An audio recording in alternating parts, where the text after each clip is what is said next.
No down payment, no equity, and for as low as 11,000 pesos per month, ay eto ang makukuha ninyo dito sa Magalang, Pampanga.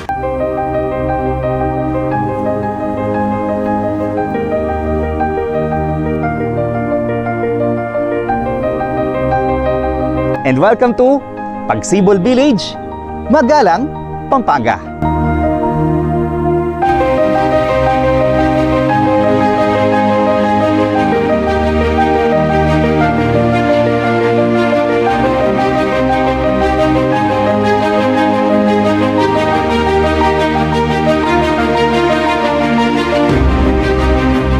Future homeowners and investors, andito tayo ngayon sa Pagsibol Village, Barangay Magalang, Pampanga, kung saan 30 minutes away ay andun ka na sa Clark International Airport.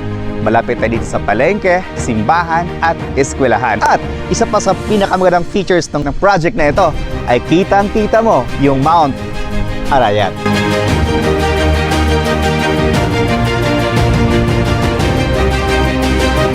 George Camacho here, isang licensed real estate broker, at ngayong araw ay magpapakita kami ng isang bahay na yes, no down payment, and yes, no equity, and for as low as 11,000 pesos per month lang ay po pwede ka na magkaroon ng isang 2-story duplex house and lot, 2 bedrooms, 1 toilet and bath, naka-tiles, naka-paint, and partition. Dito lang ito sa Magalang, Pampanga, kung saan sobrang lapit mo sa Clark International Airport. And yes, sa mga future homeowners and investors na gusto magkaroon ng paupahan na malapit lang sa airport, ito na yung pagkakataon ninyo na magkaroon kayo ng rental business dahil 10,000 pesos lang ang ilalabas mo ay pwede mo na itong paupahan at wala ka nang ibang ilalabas kundi 10,000 pesos per month lang at diretso ka na ng inyong monthly amortization for 11,000 per month pag once na na-approve ka sa Pag-ibig. Behind me is our 2-story duplex house and lot with a minimum lot area of 54 square meter and the floor area is 45 square meter. To give you an idea kung gaano ito kalaki, ang frontage ng bahay ay magmula dito. So this is around 1, 2, 3, 4, 5, 6. So this is around 6 meters. Ito yung space niyo for parking lot. Pag i-turn over naman ito sa inyo, ay cemented na siya. Hindi mo na kailangan magpa-semento pa sa inyong parking lot. This is provision for 1-car garage. Dito sa likod ay meron pa tayong space for your future expansion like laundry area, service area, or dirty kitchen. Itong dalawang butas na to, ito ay para naman sa inyong Poso Negro.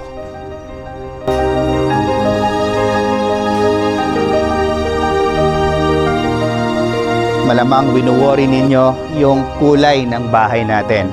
Huwag mo nang intindihin yon. Ang mahalaga ay magkaroon ka ng sariling bahay. Ito, yung bahay na to, katulad ng sinabi ko sa inyo, 10,000 pesos lang ang ilalabas mo. Pwede ka na lumipat pag once na na-approve ka sa Pag-ibig. Ganun lang dito kasimple. So huwag mo na siyang masyadong intindihin yung kulay ng bahay. Okay, so dito sa ating duplex house and lot, dito sa front ay meron tayong more than 1 meter na setback magmula dito sa gutter na ngayon ay tinataniman nila para nang sa ganun ay meron pa ring green dito sa harap ng bahay nila. Okay, so ngayon pasukin natin kung paano i-turn over itong ating duplex house and lot na may lot area na 54 square meter at ang kanyang floor area ay 45 square meter. Mamaya po ay sasabihin ko sa inyo yung buong detalye after this video. Sa turnover nila ay kasama na itong ating screen door. So nang sa ganon, pag once na lumipat kayo, secure kayo sa mga insects, mosquitoes, etc. kasi meron na tayong kasamang screen door. Siyempre, meron din tayong kasamang, ayan, screen door. Ayan, yan siya. White naman yung paint. So, eto ang kasama sa turnover natin. And aside from that, okay, etong mga to, owning type na window. Tapos yung ating window naman dito sa paligid ay naka-sliding door. Come. Then dito, sa ground floor natin, they are using 40 by 40 ceramic tiles na kulay white. Tapos yung paint natin dito ay all white. Then, eto naman yung ating bintana. Sliding na, may kasama ulit tayong mga screen. Then, this is our space for entertainment area. Ito yung magiging living area natin. On this side, malaki pa yung space natin for our dining area. Then, ito naman yung turnover ng ating kitchen area.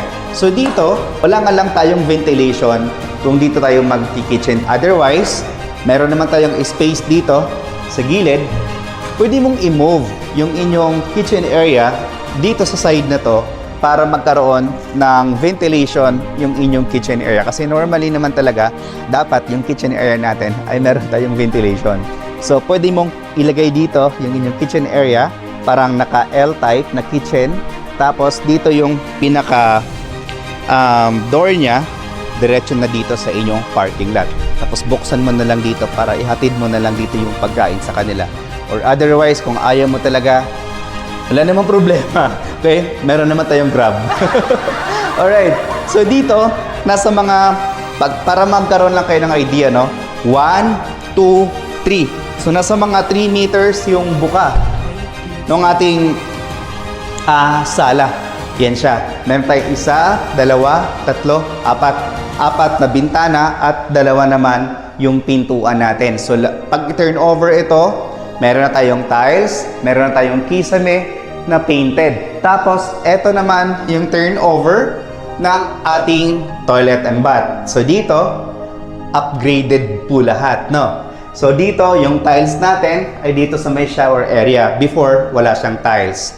Okay? Plain cement lang. So, ngayon, tiniles na siya. Ito yung ating water closet. At ito naman yung ating lavatory. Tapos, may maliit tayo dito na bintana. Okay, so next is yung ating second floor. For our stairs, no? Di siya buhos, tubular na bakal, tapos naka-vinyl tiles na rin hanggang dito sa second floor. So, hindi ito katulad ng ibang project na pag i-turn over sa inyo ay hindi complete. Yung premiere nila na model unit ay kumpleto na halos. So, ang kulang na lang dito, yung gamit mo, at kung gusto niyo pong mag-additional ng fence, yun na lang malamang. The rest is okay na siya. Okay, naka-vinyls tayo. Yan siya. Tapos, eto, ganito kalaki yung ating bedroom number 1. So, eto siya. 1. Yan. 2. Dalawang dipa ko. Tapos, dito naman, eto siya. 1. Yan. Mga isang dipa. May sobrang, well, since wala silang dress-up model unit, no, mahirap mag-assume kung gaano talaga kalaki. Kasi wala kayong makitang bed na nailagay. Pero, eto, to give you an idea, this is 1, 2, 3. So, 3 meters ito. Kung gaano kalaki yung baba, ganun din kalaki dito. 3 meters by 2 meters. Ganun po siya kalaki. So, humakbang kayo ng 3 hakbang, yung habang hakbang ninyo, 3 by 2 meters. Ganun po kalaki yung ating bedroom number 1, na kung saan, nakapartition na. Meron tayong bintana dito, meron tayong bintana dito. So, maganda, mas maliwalas. Kita niyo po, pagpasok ng hangin dito, ilalabas na lang din dito. Ganun po ang kagandahan pag duplex house and lot kesa townhouse. Kasi ang townhouse, yung bintana natin, sa harap lang at sa likod. Dito, may bintana tayo dito sa likod, at meron din tayo ding bintana sa gilid. Yung floor to ceiling height natin, wala naman ako maging problema kasi nga sa presyo niya na 11,000 pesos per month, okay siya. Okay? So, ito, pwede mong ilagay dito yung inyong double size na bed. So, doon naman yung inyong space para sa inyong built-in cabinet on this area. So, now, i-check naman natin yung magiging master bedroom. This is our master bedroom, no? So, ganun din, 2x3. Actually, parehas sila kalaki, no? So, parang parehas sila, either doon ba na side, or dito ba na side. For me, syempre gusto ko dito sa side na to kasi matatanong ko kung sino yung bisita or meron ka pa ding view dito sa front kasi andito yung kalsada. Floor to ceiling height again dito sa bedroom 2 is okay, wala tayong maging problema. Mayroon tayong isang bintana, dalawang bintana. Then dito, kahit double size na bed, kasyang-kasya din. Tapos meron tayong space dito, yan, para sa inyong built-in na cabinet. Bihira lang tayo makahanap ng bahay na tulad nito na 10,000 pesos lang yung ida-down ninyo, tapos maghintay ka ng ilang buwan, itatayo nila yung bahay, tapos mag-comply tayo ng requirements. Pag once na natayo na yung bahay, ipapa-approve nila kay Pag-ibig. So maybe it will take around 6 months to 1 year. Maswerte na lang kung meron tayong maabutan na ready for occupancy. So depende po yun sa pangangailangan ninyo. Kung gusto niyo po ng ready for occupancy, meron din po ditong available. Para naman sa mga future homeowners and investors natin na willing sila na maghintay ng ilang buwan, ay meron din tayo dito. Yun naman po ang tinatawag naming pre-selling. Don't worry po, hindi po ito scam. No? Legit po ito kasi meron silang license to sell from DSHUD. Kaya safe na safe tayo dito mag-invest. Magsibol Village, Magalang, Pampanga. This is the price for our duplex house and lot with the minimum lot area of 54 square meter and the floor area is 45.50 square meter. So this house has 2 bedrooms, 1 toilet and bath with parking lot.